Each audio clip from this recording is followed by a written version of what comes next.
Big boss season 7 ലൈവില് ശരിക്കും പറഞ്ഞാൽ ഇപ്പൊ മോർണിംഗ് ആക്ടിവിറ്റിയിലേക്ക് കടന്നേക്കാണ്. ഇതൊക്കെ ഇനി നടക്കുമെന്നാണ് ഞാൻ ആദ്യം കരുതിയത്. ഏതായാലും മോർണിംഗ് ആക്ടിവിറ്റി എന്ന് പറയുന്നത് ബിഗ് ബോസ് ഹൗസിൽ വരുമ്പോൾ നമുക്കൊരു പ്രൊഫഷനൊക്കെ ഉണ്ടല്ലോ. പക്ഷെ ബിഗ് ബോസ് ഹൗസിൽ വന്ന് ഓരോന്നൊക്കെ പഠിച്ചിട്ട് നിങ്ങൾ പുറത്ത് പോകുമ്പോൾ മറ്റെന്ത് പ്രൊഫഷനാണ് നിങ്ങൾ ചൂസ് ചെയ്യാൻ പോകുന്നതെന്നുള്ളത്. അപ്പോൾ അനീഷിന്റെ ഏറ്റവും വലിയൊരു ലക്ഷ്യം എന്നുള്ളത് എഴുത്താണ്. അപ്പൊ എഴുത്തിനെ കുറിച്ച് തന്നെ പറയുന്നുണ്ട്. അപ്പൊ ഇവിടെ വന്നതും ആ ഒരു ലക്ഷ്യത്തിലാണ്, പോകുന്നതും അതേ ലക്ഷ്യത്തിലാണ് എന്ന് നല്ല സ്റ്റഡി ആയിട്ട് പറഞ്ഞു. എനിക്കത് ഇഷ്ടപ്പെട്ടു. കാരണം അനീഷ് അങ്ങനെ വലിയ ആഡംബരം ഒന്നും കാണിക്കാറില്ല. ഇപ്പൊ വലിയ പ്രശ്നങ്ങളൊക്കെ ബിഗ് ബോസ് ഹൗസിൽ നടക്കുമ്പോഴും ഷാനവാസ് പോയപ്പോഴും അതിന്റെ ആ ഒരു വേദനയും ഓവറായിട്ട് ആക്ട് ചെയ്ത് കുളമാക്കാതെ, അതുപോലെ തന്നെ രണ്ട് ചേരി തിരിഞ്ഞ് ഇപ്പം ആണുങ്ങളുടെ ടീമും പെണ്ണുങ്ങളുടെ ടീമുമായിട്ട് മാറുമ്പോൾ പോലും സാബുമാൻ കാണിക്കാത്ത ഒരുപാട് കാര്യങ്ങളുണ്ട്. അതൊന്നും അനീഷ് അവിടെ കാണിക്കുന്നില്ല. അനീഷ് നൈസായിട്ട് അനീഷിന്റെ കാര്യങ്ങളൊക്കെ തന്നെ ചെയ്ത് അനാവശ്യമായി ഒരു പ്രശ്നത്തിലും ഇടപെടുന്നില്ല എന്ന് ഇപ്പൊ ബോധ്യമായിട്ടുണ്ട്. അതേപോലെ അനീഷിൻ്റെതായ ഒരു ഭാഗം അവിടെ കാണിക്കുന്നുണ്ട്. രണ്ടാമത് വന്നത് സാക്ഷാൽ അക്ബർ ആണേ.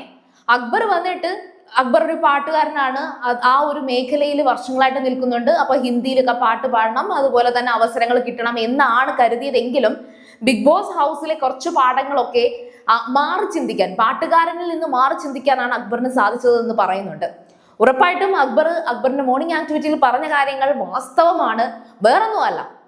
ഇവിടെ വന്ന സമയത്ത് അക്ബറിനെ കുറിച്ച് നമുക്ക് എല്ലാവർക്കും ഉണ്ടായിരുന്ന ഒരു വലിയ വൃത്തികെട്ട പരാതി എന്ന് പറയുന്നത് അക്ബർ നമുക്കെടുത്ത ചീത്തയെ വിളിക്കൂ. അത് അക്ബർ മാത്രമല്ല, അവിടെ എല്ലാവരും അങ്ങനെയൊക്കെ തന്നെ ഉണ്ടായിരുന്നു. പക്ഷേ അക്ബറിന് നല്ല രീതിയിൽ വാർണിംഗ് കിട്ടിയതാണ്. അക്ബറിന്റെ വായിൽ നിന്ന് വരുന്ന ഭാഷ എന്ന് ലാലേട്ടൻ പറഞ്ഞത് ഞാൻ ഇന്നും ഓർക്കുന്നുണ്ട്. അപ്പോൾ അക്ബർ പറഞ്ഞ മറ്റൊരു കാര്യം, അക്ബറിനെ സത്യം പറഞ്ഞ അക്ബർ ജെനുവിനായിട്ട് സംസാരിച്ചു എന്ന് വേണമെങ്കിൽ പറയാം. അതായത് പാട്ട് പാടുന്ന പരിപാടിയൊക്കെ നിർത്തി വീട്ടിൽ ഇരുന്നിട്ട് പകരം രാഷ്ട്രീയത്തിലോട്ട് ഇറങ്ങിയാൽ കൊള്ളാമെന്ന്.